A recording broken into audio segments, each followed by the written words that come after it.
हम लोग गोपी गीत के बारे में चर्चा कर रहे थे। प्रारंभ में किया था, तो प्रारंभ से ही पढ़ते हैं। जयति तेधिकं जन्ममाबलः शयत इंदिरा शशत अद्रहि दैत्यदेशतां देक्षतावका त्वयि धृता स्वस्तां विचिन्नवती शरदुदासये साधुजातशत सजीवुदर्शीमुषादशा सुरतनाथ ते सुलकदासिका वरजने गुणतो नेह किं वदो। हे प्यारी गोपियाँ प्यारी हैं, तुम्हारी जन्म के कारण यह वैकुंठ आदि लोकों में भी ब्रज की महिमा बढ़ गई है। तभी तो सुंदर और मृदुलता की देवी लक्ष्मी जी अपना निवास स्थान वैकुंठ को छोड़ कर के वृंदावन में निवास रही हैं। ठीक है, वो भगवान की सेवा कर रही हैं, तुम उन्हीं की दासी हैं। परंतु प्रियतम देखो, यह तुम्हारी जो जितनी गोपियाँ हैं यह भी तुम्हारे चरण के सेवा के लिए लगी हुई हैं, लेकिन तुम उन्हें समय नहीं दे रहे हो। हम तो भटक भटक करके फिर रहे हैं। हे मेरे प्रेम पूर्ण हृदय के स्वामी, तुम्हारी बिना चिंता के हम कैसे हैं? मोल की दासी हैं, बिना मोल के, जिसका कोई कीमत नहीं है। तुम शरतकालीन जलाशय भी सुंदर से सुंदर शरद शिश की कणिका के सुंदर को चुराने वाले नेत्रों से शस्त्र से घायल करने को भी चल जाता, लेकिन आपने तो अपने चित्त की मुस्कान से, नेत्रों से इतना घायल कर रखा है कि हमारा शस्त्र से वध करना अच्छा था, यह नियत। आपने क्यों बचाया? आपने हम लोगों का समय से दुनिया भर के राक्षसों को, कभी वश्यासुर, कभी प्रलंबासुर, मेनकासुर, कालियानाग, दावाग्नि से रक्षा क्यों किया? जब आपको इतना निष्ठुर होना था तो हमारी क्यों हम लोगों को बचाया? वास्तव में परमात्मा देह ऐसे नहीं है, वो तो दिव्य पुरुष, दिव्य साधारण नहीं, वो तो स्वयं भगवान है, वो ब्रह्म स्वरूप। गोपियां भी साधारण नहीं है। तो जो लोग ऐसे भ्रम पाले हुए हैं मन में कि यह दोनों का मिलन रति टेढ़ा है, तो ऐसा उनका भ्रम है, उनका कभी कल्याण है। अरे वह तो दिव्य परमात्मा है।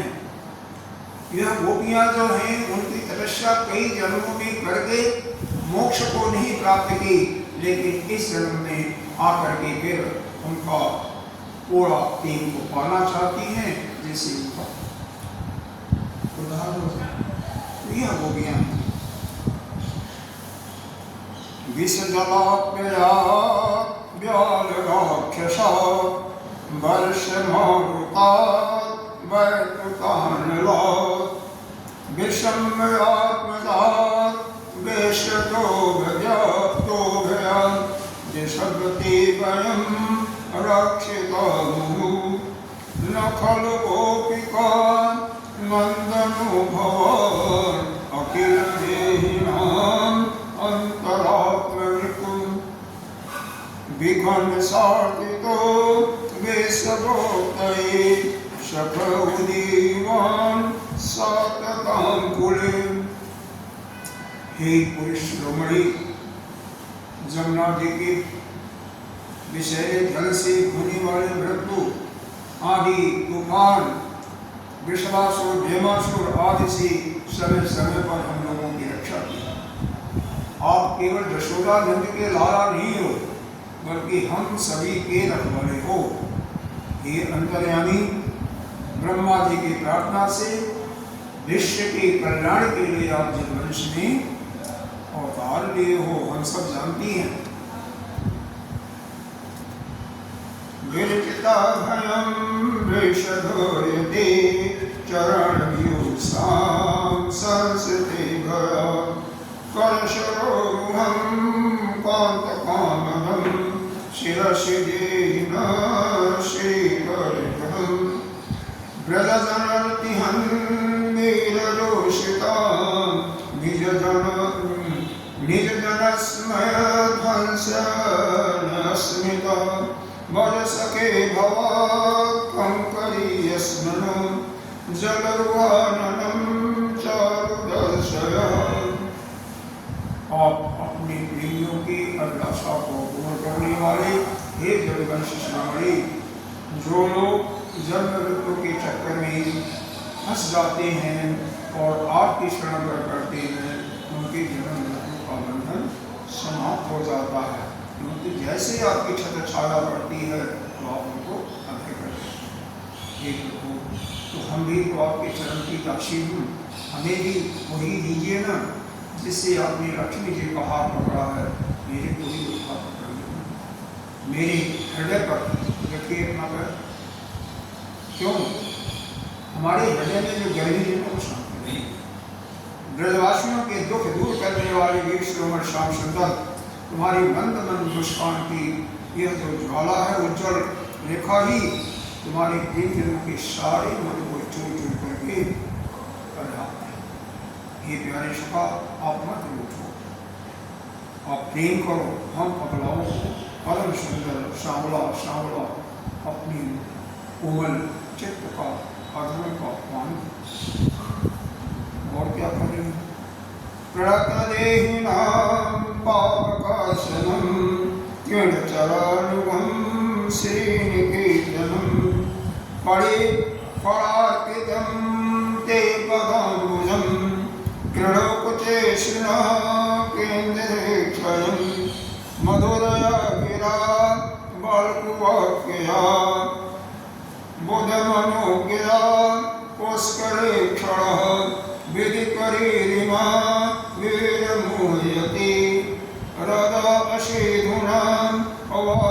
दर्शनम। आपके चरण कमल जो हैं यह शरणागत प्राणियों के सारे पापों को नष्ट कर दें। वास्तव में भगवान किसे करते हैं, अभी इस पर थोड़ा विचार करते हैं। भगवान दो शब्दों से, भग धन। भग का मतलब 6 भग दिया हुआ है। कौन कौन? धर्म, ज्ञान और वैराग्य, ऐश्वर्य, यश और शिव, ये 6। ज्ञान का मतलब असीमित।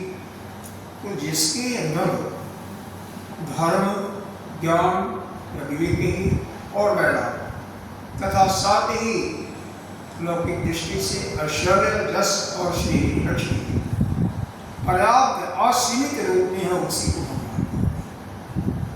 जैसे धनवान करते हैं। धनवान किसको कहेंगे? धनवान किसको कहेंगे? जिसके पास धन बहुत होगा, प्रचुर मात्रा में होगा, उसी को कहेंगे। कहते हैं जमींदार, जिसके पास जमीन बहुत ज्यादा है, इसमें। तो उसी प्रकार से भग, ये 6 प्रकार के भग होते हैं, 6 प्रकार के भोग को देने वाले हैं, लेकिन साथ में धर्म भी है, ज्ञान भी है, वैराग्य भी है, ऐश्वर्य यश तो वही है। श्री लक्ष्मी के बिना तो कुछ काम ही नहीं होता। तो सभी तभी तो सबका कल्याण करते हैं। अपने ये चरण हमारे वक्षस्थल पर रख करके हमारे हृदय की ज्वाला को शांत ये भगवान से कर रही है। ये कमल आपकी वाणी में कितनी मधुर है, कितनी मीठी मीठी बोलते हो, एक एक शब्द कितना सुंदर है। बड़े बड़े विद्वान भी उसमें रम जाते हैं और अपना शब्द निछावर कर लेते हैं, और उसी वाणी का शब्द रसास्वादन करने के लिए हम गोपियाँ आपके प्रति मोहित हो रही हैं। अपना दिव्य अमृत से भी मधुर अधर रस मिला करके हमें जीवन दो और उसको छपाओ यानी हमें तृप्त कर दो। तव कथामृतं तप्त जीवनं कविभिरीडितं कल्मषापहं श्रवणमङ्गलं श्रीमद्भागवतं विविगणन्ति ते भूरिदा जना परासितं प्रियप्रेमवीक्षणं विहरणं च ते ध्यानमङ्गलम् रससंविदो या हृदि अस्पृशः कोपनो मनः क्षोभयन्ति। हे प्रभु, तुम्हारी लीला कथा जो है तो अमृत स्वरूप है। विरह हुए सतायो, जो लोग सताए गए हैं उनके लिए सर्वस्व। बड़े बड़े ज्ञानी महात्मा भक्त कवि उसका गान किया करते हैं। वह सारी पापों को नष्ट करती है, साथ ही उसके श्रवण मात्र से ही परम मंगल परम कल्याण हो जाता है। और परम सुंदर परम मधुर और पवन विस्तृत भी जो तुम्हारी उस लीला कथा का गान करती हैं, वास्तव में इस पृथ्वी लोक में सबसे बड़ी गाथा है। हे प्यारे, एक दिन हुआ था जब प्रेम भरी मुस्कान हंसी से और अपने चित्त से हमारी तरह तरह के पीड़ाओं का हमारे साथ आप करते थे, और उस प्रकार से हमें अपने प्यार को देते थे। तुमने एकांत में बहुत सी ठिठोलियाँ किया, प्रेम की बातें कही, लेकिन हे कपटी, भगवान को क्या करें? कपटी। कपटी किसको कहा जाता है? जो आपका परम प्रिय होगा उसी को तो गाली दे सकते। दुश्मन को दोगे, जो आपका नहीं है वो मार देगा, लेकिन अपना जो उसको कुछ भी कहो सकते। भगवान को गोपियाँ अपना मानती हैं, भगवान भी गोपियों को अपना मानते हैं, क्योंकि वह अपना सर्वस्व भगवान के प्रेम में निछावर कर रखे हैं। यही कहने हे कुटिल मित्र, सब बातें याद आ करके हमारे मन को क्यों शुद्ध कर रहे और अपने प्रेम भरी अधर के रस को हम लोगों को मिला। चल सिद्ध ब्रज चारयन पशून नलिन सुंदरां नाटके पद्य। जो भी बहुत सुंदर है, किसी का अगर राग चलता है, साथ में हारमोनियम में गति है, मस्ती हो जाती है, सुनने वाले भी मुक्त हो जाते हैं, लेकिन साथ में साजबाज भी मुक्त, लेकिन साथ ही उसका भाव है सुनना। साज भाव में जो करते हैं उसके भाव को नहीं बता पाते लोगों के, जो भी कहेंगे गाना के माध्यम से। शिरतृणां पुरये सीदत इति नः परिणतां मनः कान्तगच्छति दिन परीक्षये नीलकुन्तले वनरुहाननं बद्रदारतं घनरजस्थलं दर्शयन्नुः मनसि न स्मरं वीरजक्षसि प्रणतकाननं पावनाचितं धरणिमर्दनं देवमापादि चरणपङ्कजं संतं च ते रमणहनं तनीश्वरयादिहं। हे स्वामी, तुम्हारे चरण कमल से सुकोमल, तुम्हारा जो चरण है ना बहुत कोमल है और सुंदर है। तुम गौओं को चराने से के लिए ब्रज से निकलते हो, यह सोच करके तुम्हारे चरण जो हैं तुमको इनके मूस कांटे उसमें गड़ जाने से कष्ट आते हैं, हमारा मन जो है बेचैन हो जाता है। मतलब आप जब गौओं को चराने के लिए ब्रज से जाते हो तो रास्ते में कंकड़ पैरों में लगता होगा, कांटे लगते होंगे, कुश लगते होंगे और आपके चरण बहुत कोमल है।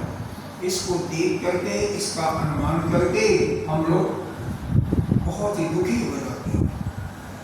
दिन ढलने पर आप जब घर से लौटते हो तो हम देखती हैं कि तुम्हारे मुख कमल पर नीली नीली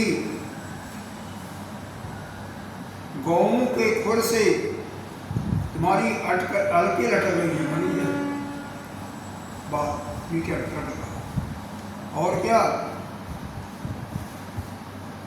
गौओं के खुर से फूल उड़कर फूल पड़ी हुई तुम्हारा चेहरा जो है और उसमें और सुंदर लगता है। गौओं का फूल जो है वैसे है, इस चेहरे पर लगने से थोड़ा सा हल्का सा जैसे पाउडर लगता है वैसे। तुम्हारे चरण कमल शरणागत भक्तों की समस्त अभिलाषों को पूर्ण करने वाली है। आपत्ति के समय एकमात्र आपका ही चिंतन करना उचित है, जिससे सारी आपत्तियां बढ़ जाती हैं। हे कुंज बिहारी, अपने परम कल्याण स्वरूप चरण कमल हमारे लक्ष्य स्थल पर रख करके हमारे दुखों को शांत।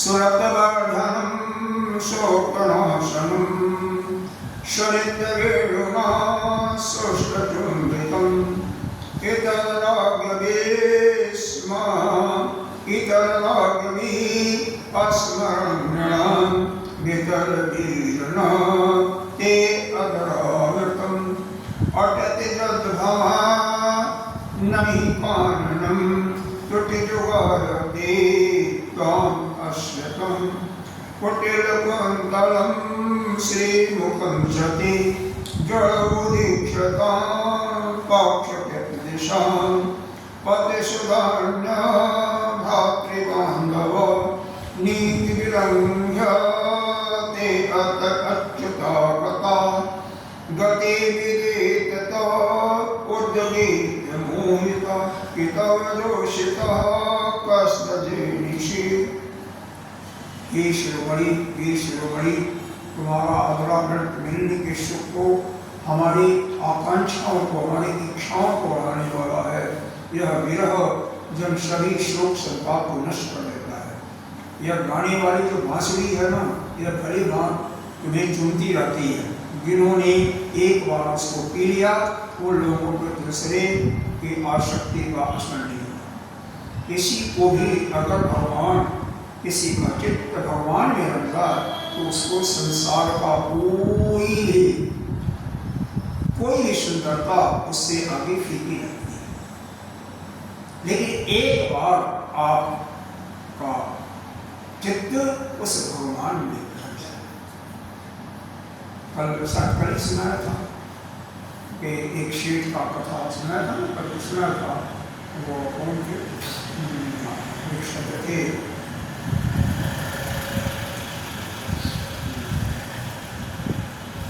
बड़े महान संत थे, 6 दर्शन है हमारे, 6 दर्शनों में एक उसके आचार्य थे, उनकी कथा उन्होंने इसको पढ़ लगाया था और उसके ज्ञान चक्षु खुल गए थे।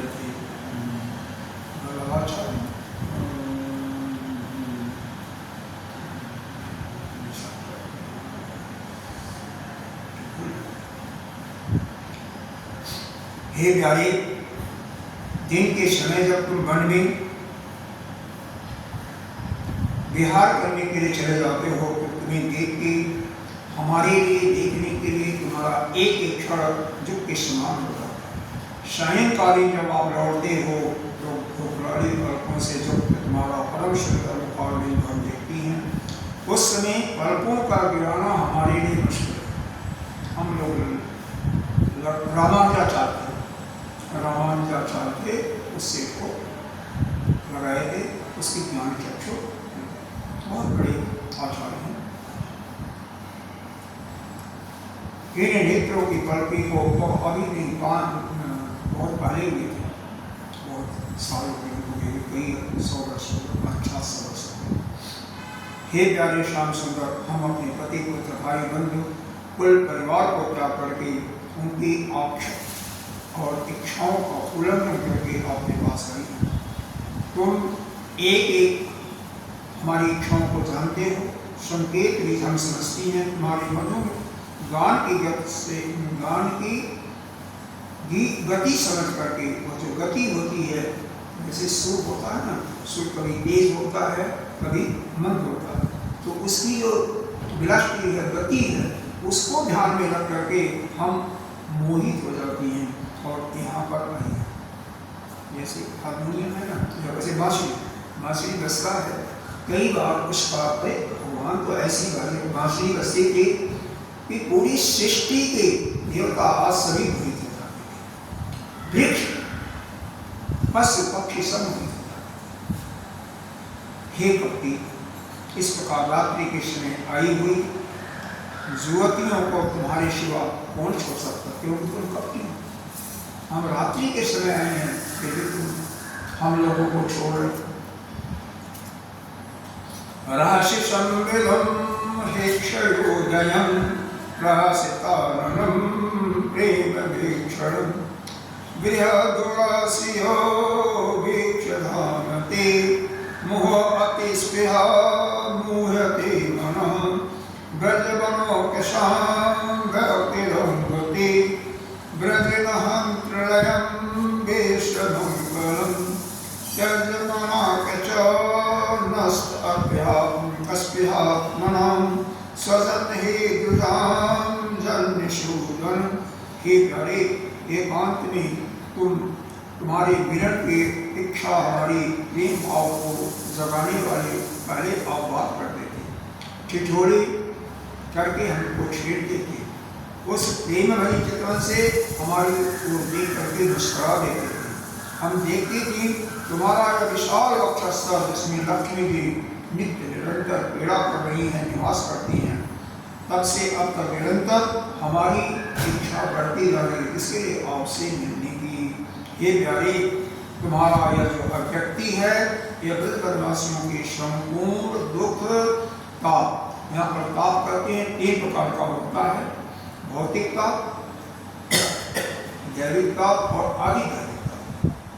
भौतिक इस संसार के जीव जंतु से मिलता है, अपने पड़ोसी से, अपने घर में, किसी कुत्ते पशु इत्यादि से, दैविक देवताओं के माध्यम से और आध्यात्मिक अपने मन से। तो हमारा हृदय तुम्हारे प्रति इसी लालसा से, इसी इच्छा से भर रहा है कि कुछ थोड़ी सी ऐसी औषधि तुम दे दो जो हम तुम्हारे ही हैं, तो हमारे हृदय रोग हमेशा के लिए ठीक। ये रोगियों का मतलब जो भी किसी को भी पूर्ण रूप से समर्पित कर देगा, उसकी अंदर ही समर्पित। जैसे कोई एक प्रेमी है, अपनी प्रेमिका को सब कुछ जब समर्पित कर देता है ना, तो बस उसके अतिरिक्त उसको कुछ नहीं करना। वैसे ही वो भगवान को सब कुछ समर्पित करनी है, अपने घर बार भोजन संपत्ति सब कुछ छोड़कर भी आनी है, तो उनके सामने तो सब कुछ भगवान, क्योंकि भगवान के प्रति पूर्ण रूप से आसक्त ऐसी वो कहती हैं। अगर आप किसी प्रति आसक्ति लगी, भगवान से आसक्ति करना कल्याणकारक है, संसार में करना दुखदायी है, बहुत बड़ा बंधन का कारण है, लेकिन भगवान से करना तो आपका कल्याण। इसके बाद जत्ते सुदाग चरणा अंगम हस्तनेषु भेताशनेभ्यः दधीमहि कर्कशेषु तेनाप्यवीमकशे तदवत तेन किंश्रित पूर्वादिभिः भ्रमते धीः भवत आयुषाम्। तुम्हारे चरण कमल से विशुद्ध हैं, उन्हें हमें हमारे कठोर जो वस्त्र हैं उस पर डरते और बहुत धीरे से रखती हैं कि कहीं उन्हें चोट न लगे, क्योंकि हमारा वक्षस्थल कठोर है, तुम्हारा हृदय पैर कोमल है, तो इसीलिए उसको हम यहाँ पर रखते हैं क्योंकि तुम्हारे चरण पर कहीं ठेस न लगे। इसी प्रकार से भृगु एक ऋषि थे जो कि भगवान तीनों में परीक्षा ले रहे थे कि विष्णु शिव और ब्रह्मा में कौन सबसे श्रेष्ठ है। वो भगवान की छाती पर अपने लाभ को मारा था, भगवान ने पकड़ करके स्वराने लगे थे उसको, अरे ऋषिवर हमारा तो वक्षस्थल बहुत कठोर है, तुम्हारा पैर बहुत मुलायम है, कहीं चोट तो नहीं लगी। कभी ऋषि भगवान वही सबसे श्रेष्ठ माना, क्योंकि शिव जी को नाराज होकर के त्रिशूल लेकर के दौड़े थे, ब्रह्मा जी भी यह प्रणाम नहीं किए इसलिए नाराज हो गए थे। इसका मतलब जिसके अंदर सहनशीलता की शक्ति नहीं है ना, वो छोटा है। हम आप लोगों को भी सहने की शक्ति मिलती है। देखो यह संसार में जब कुछ है ही नहीं है, यह जस्ट मिट्टी के जैसा है, देखने में लगता है भी यह मिल जाएगा तो हम सुखी हो जाएंगे, तो क्या बचपन से आप तक सुखी हुए हो? थोड़ा सा सुख आया होगा तो दुख ज्यादा आया होगा, तो किस चीज की लालसा में पड़े? हमें किसी भी चीज की इच्छा नहीं करनी, क्योंकि सब जो है अनित्य है, आज है कल नहीं रहेगा। इस संसार में जो कुछ है आया है, यश मृदो ध्रुवम तस्य जन्ममृतस्य, ध्रुवम तस्य जन्ममृतस्य, उसका मृत्यु निश्चित है, उसी प्रकार से उसका जन्म और फिर मृत्यु निश्चित। तो जो आया उसका मृत्यु निश्चित है, फिर किस चीज का, किस चीज से हमें इस संसार से किसके लिए अपना संसार में, इसलिए संसार के प्रेम को छोड़ करके उस परमात्मा से प्रेम करो, आपका कल्याण। इसके बाद गोपियों को भगवान प्रकट हो जाते हैं, गोपियों को सांत्वना देती हैं। इस बात को शुकदेव जी अपने शब्दों में बता रहे हैं। श्री शुकवाच इति गोप्य गोपी यही बोली श्लोक में, इति गोप्य प्रागयन्त्यः प्रलप्यन्तस्य चित्रधा रुणभूसु सरं राजन् केशदर्शनलालसा तासामाविर्भोक्षये अस्मिन्मुखाम्बुजः पीताम्बरधरः सर्वे साक्षात् मन्मथः। हे परीक्षित, भगवान की प्यारी गोपियां विरह के आवेश में इस प्रकार से भांति भांति की गानी और प्रलाप कर रही थी, रोदन कर रही थी। कृष्ण भगवान की लालसा से, दर्शन की इच्छा से अपने को रोक नहीं पाती हैं और फूट फूट करके रोने। ऐसा विलाप करते हुए नहीं सह पाती हैं, तो रोने लगती हैं। उसी समय भगवान उन सभी के बीच में उसी के बीचों बीच, और कैसे उनका मुख कमल जो है मंद मंद मुस्कान से खिला हुआ, गले में वैजयंती माला है, पीतांबर धारण किए हुए थे। उनका यह रूप क्या था? सबके मन को मत डालने वाला, कामदेव के मन को भी मथने वाला था। कोटि कोटि कामों से भी सुंदर, परम मनोहर, प्राण वाला श्याम सुंदर को जब आया देखा तो गोपियों के नेत्र प्रेम और आनंद से खिले। भाई किसी को कोई किसी से प्यार किया होगा, उसको मालूम होगा, उसकी प्रियतम यदि आ जाती है तो उसके सारे क्या होते हैं, उसके रोल में खिल जाते हैं। एक को सूर्य जी नाम है, लेकिन उनका असली नाम रोमहर्ष, क्योंकि जब वो कथा सुनाते थे भगवान का तो हर एक रोए खिलते, और वो रोए उनकी शरीर में वो सारे उनके खिल जाते हैं। किसी चीज में जब कोई मस्त हो जाता है, सभी इसी प्रकार से अपने प्रियतम के सुख में या प्रियतमा के सुख में उस सबके रोए हुए खिल जाते हैं। वही भगवान के आते ही उनके रोए, उनके अंदर एक नई स्फूर्ति है। एक गोपी ने बड़े आनंद से कृष्ण के जो कमल रूपी कमल हाथ थे दोनों हाथों में ले लिया और वह धीरे धीरे उसको सहारा रही। दूसरी उनके चंदन चर्चित भुजदंड को अपने कंधे पर रख लिया। अब यहाँ पर तीसरी गोपी क्या कर रही है? कश्चित अंजलिना गृहाते तांबूल चरितम, उनके मुख से जो तांबूल खा रहे थे उसको निकाल करके अपने हाथों में ले लिया। एका अंतरांगे कमलम संतप्ता अस्तनियोर्धात, चौथी गोपी उसके हृदय में बहुत पीड़ा हो रही थी, विरह से जल रही थी, तो उनके चरण कमलों को अपनी वक्षस्थल पर लगा लिया। एका भ्रुकुटिमाबद्ध तेन संरभ्य बिरबला, प्रेम में बिरबल होकर के उनके नेत्रों पर ही बाँटी लगा ले, बाँटी को वहाँ से फलक उठ नहीं रहा है। धनती वैक्षत कटाक्षेपै संतश्रत संरक्षदा, छठी गोपी अपने निर्मेश नैनों से उनकी मुखमंडल के रस को पी रही है। जैसे संत कृष्ण भगवान के चरण के दर्शन से कभी तृप्त नहीं होती, उसी प्रकार से गोपियां तृप्त नहीं। ऐसा प्रेम जब होता है, सापी गोपी क्या करेगी?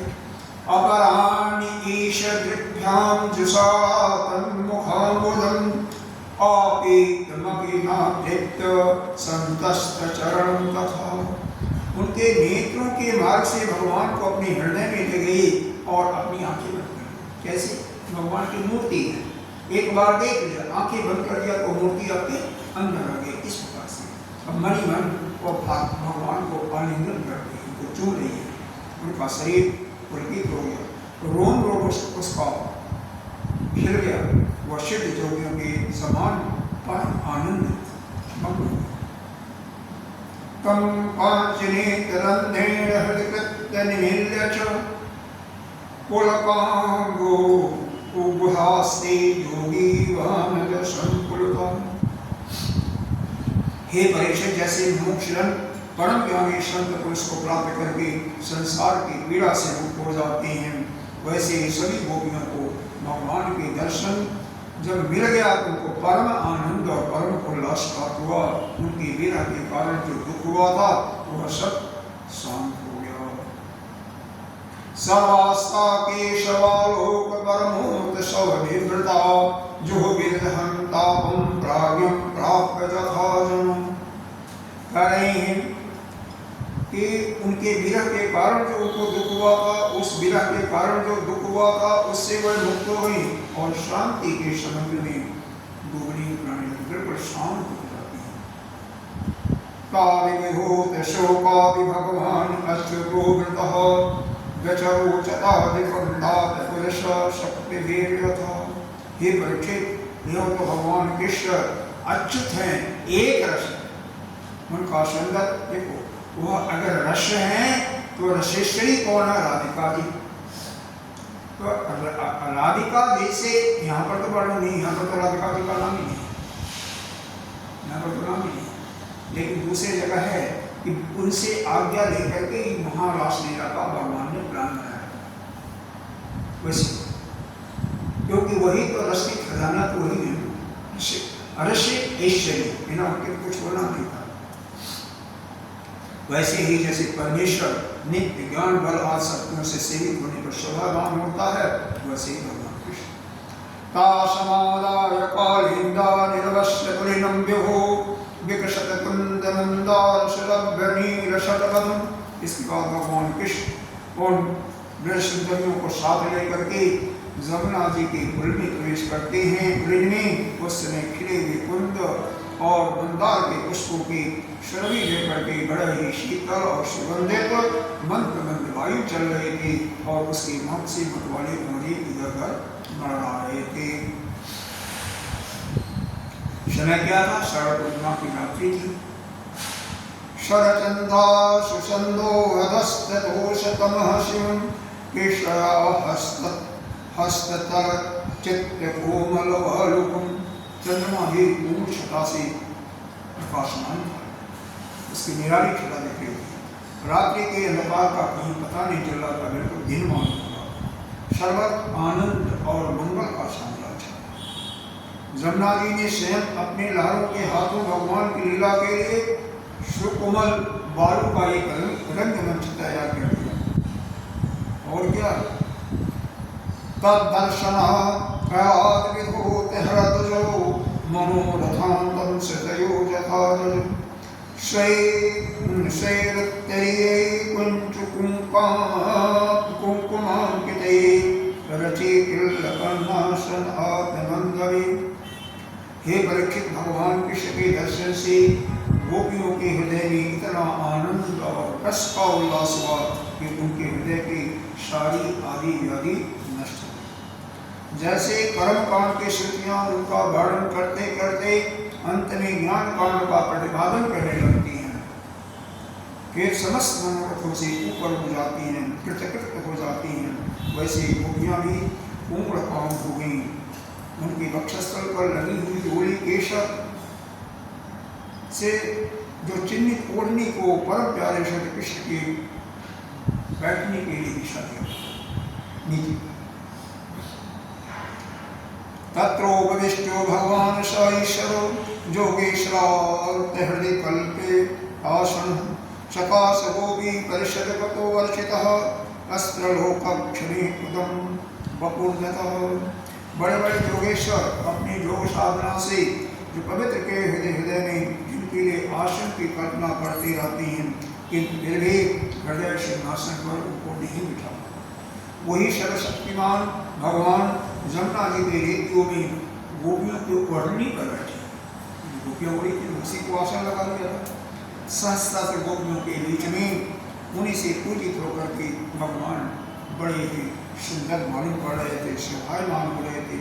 तीनों लोकों में, तीनों कालों में भी जो सौंदर्य प्रकाशित हो रहा था, सब तो भगवान के बिंदु मात्र का ही आभास है, वही एक मात्रा से। और क्या? सभाजित्तात्मनन्ददीपनं सह शरीरे क्षणविभ्रं ध्रुवा संस्पर्शलीना अमृताम्रयस्तयो संसृष्ट ईशत कुपिता विभास। भगवान कृष्ण अपने इस अलौकिक सौंदर्य से उनके प्रेम और आकांक्षाओं को उभार रहे थे। इसके गोपियों की उनके अंदर मिलन की भावना को और तेज कर रहे। गोपियों ने मंद मंद मुस्कान विलास कुंठित अंतरिक्षी भावों से उनका आदर करती हैं। किसी ने उनके चरण कमल को अपनी गोदी में रख लिया, तो किसी ने उनके हाथों को वे उनके संस्पर्श का आनंद लेते हुए कभी कभी कह उठती थी, कितना सुकुमार, कितना मधुर। इसके बाद कृष्ण के छिप जाने से मणि मन तनिक रूट करके उनकी मुँह से उनके दोष से पार कराने के लिए वही यहाँ पर कुछ गोपियों का प्रश्न है, इसको हम कल सुनेंगे, या प्रेम प्रश्न सुन लो, उत्तर कल बताएंगे। गोपीवाच भजतो अनुवदत् एको एतत् विपरेम नो भयांश भजन्ति को एतन्नो ब्रूहि साधु। गोपी कहती है, जो प्रेम करने वालों से ही प्रेम करते हैं, और एक ऐसे प्रेमी होते हैं जो उनसे प्रेम करता है, उनसे प्रेम करते हैं। एक प्रकार के संसार में भी ऐसे आदमी होंगे, देखिए। दूसरे कुछ लोग ऐसे होते हैं, कोई प्रेम नहीं करता तो भी प्रेम करते हैं, और कोई ऐसे भी होते हैं जिसको किसी से प्रेम नहीं करते। जो प्रेम करता है उससे भी नहीं करते, जो नहीं करता उससे। तो बोल रही है, हे कृष्ण, तुम इन तीनों में से कौन हो? संसार में 3 प्रकार के मनुष्य पाए जाते हैं। पहला, जो प्यार करता है, प्रेम करता है, उससे प्रेम करते हैं। दूसरा, कोई प्रेम नहीं करता फिर भी सबसे प्रेम करते हैं। तीसरा, जो प्रेम करता भी है, प्रेम नहीं करता भी है, किसी से प्रेम नहीं करता। तो आप इन तीनों में से कौन हो? अब इसका उत्तर कल सुनेंगे। आज कल हम भगवान के स्वरूप का चिंतन कर रहे थे, जो के लिए उसमें हम आगे और बढ़ते हैं।